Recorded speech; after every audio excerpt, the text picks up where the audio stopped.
ओडिया भाषा साहित्य और संस्कृति विभाग ओडिशा साहित्य एकाडेमी और अग्रणी अनुष्ठान हेल्पमेट पक्षरु 5 दिनिया शास्त्रीय ओडिया भाषा दिवस उद्यापित होईछि। उद्यापन दिवसर प्रथम अधिवेशन रे पूर्वरु करा जायथिबा विभिन्न सचेतनता कार्यक्रमर एवं ओडिया संगीत और वक्तृता प्रतियोगितार कृति छात्र छात्री मानकु पुरस्कृत करा जायथिला।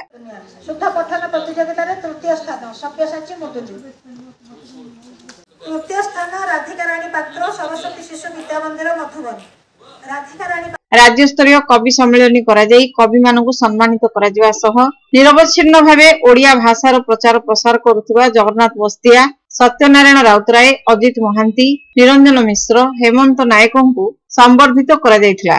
अधिवेशन संयोजना करथिले श्रीमती सुजाता सिन्हा, श्याम प्रकाश सेनापति और डॉक्टर सुकांती त्रिपाठी। मंच परिचालना करथिले चमक चांदिनी दास। अनुष्ठानर सदस्य मानक द्वारा नाटक आजिर भविष्यत विपथगामी मंचस्थ होइथिला। द्वितीय अधिवेशन में प्रोफेसर बसंत पंडा, डॉक्टर देवाशीष महापात्र, कृष्णप्रिया दास अतिथि भाव जोगदेई कहिथिले जे जेतेबेले समस्त ज्ञान ओडिया भाषार पुस्तक रे स्थान पाइबो सेतेबेले भाषार समृद्धि होला बोली कहजिवो। एहा होई पारिले परवर्ती पीढ़ी भाषा को बंचाई रखिबारे सक्षम हेबे। सभापति डॉक्टर अंजलि त्रिपाठी और संपादिका निवेदिता भंज कहिथिले जे निज भाषार प्रचार प्रसार माध्यम रे विश्व परिचय सृष्टि कराइबा प्रत्येक नागरिकर कर्तव्य, कारण भाषा ही समाज रे परिवर्तन आनी थाए। शेषरे उपसभापति निहारिका पटनायक धन्यवाद अर्पण करथिले। सह संपादिका लीना मिश्र और अन्य सदस्य माने सांस्कृतिक कार्यक्रम परिचालना करथिले।